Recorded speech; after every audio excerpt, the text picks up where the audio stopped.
کیا حائضہ چاہے تو روزہ رکھ سکتی ہے؟ کوئی عورت حیض کی حالت میں ہو کہے دوسری نہیں رکھ رہی، میں اپنی طرف سے رکھتی، مجھ سے ہو جاتا روزہ، کوئی مسئلہ نہیں، رکھ سکتی ہے، اس کے لیے جائز نہیں ہے۔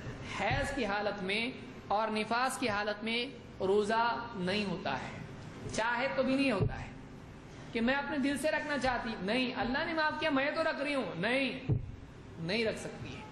جیسا ایک آدمی بغیر غسل کی نماز نہیں پڑھ سکتا ہے، ویسی ایک عورت حیض کی حالت میں روزہ نہیں رکھ سکتی، اور وہ بھی نہیں جس کو بچہ ہونے کی وجہ سے خون آتا ہے، جس کو نفاس کہتے ہیں، تو وہ بھی عورت روزہ نہیں رکھ سکتی، اس کے لیے جائز نہیں، رکھی تو گناہگار ہوگی۔ اسی طرح سے اگر عورت کو روزے کی حالت میں ہے اور مثلا ظہر کے وقت میں عصر کے بعد افطار سے 5 منٹ پہلے اگر اس کو حیض آ جاتا ہے، اس کا روزہ ٹوٹ گیا، اس کو اس کی قضا کرنی پڑے گی۔ کیوں؟ روزہ مکمل نہیں ہوا، 5 منٹ پہلے کھا لیا تو روزہ ہوگا اس کا؟ نہیں ہوگا اس کا۔ غروب سے پہلے اگر کھا لیتا ہے روزہ نہیں ہوگا۔ اسی طرح سے عورت کو حیض آ جائے، اگر دن بھر ٹھیک تھی، 5 منٹ پہلے اگر اس کو حیض آ جاتا ہے تو اس کا روزہ کیا ہو گیا؟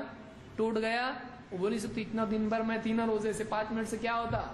5 منٹ سے بہت کچھ ہوتا ہے۔ 5 منٹ سے اگر پہلے روزہ اس کا حیض آ گیا، اس کا روزہ ٹوٹ گیا، اس کو چاہیے کہ اس کی قضا کرے۔ اس کی نیت کا، اس کے مجاہدے کا ثواب ملے گا کہ نہیں ملے گا؟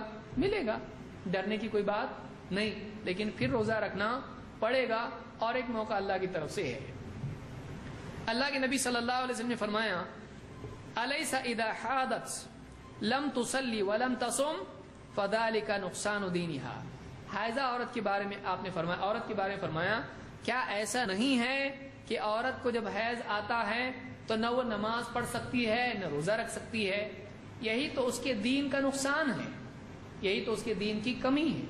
اس کو امام البخاری اور مسلم نے روایت کیا ہے۔ اس سے معلوم ہوا کہ جب عورت کو حیض آتا ہے تو نہ وہ نماز پڑھ سکتی ہے نہ روزہ رکھ سکتی ہے، تو حیض کی حالت میں روزہ رکھنا جائز نہیں ہے۔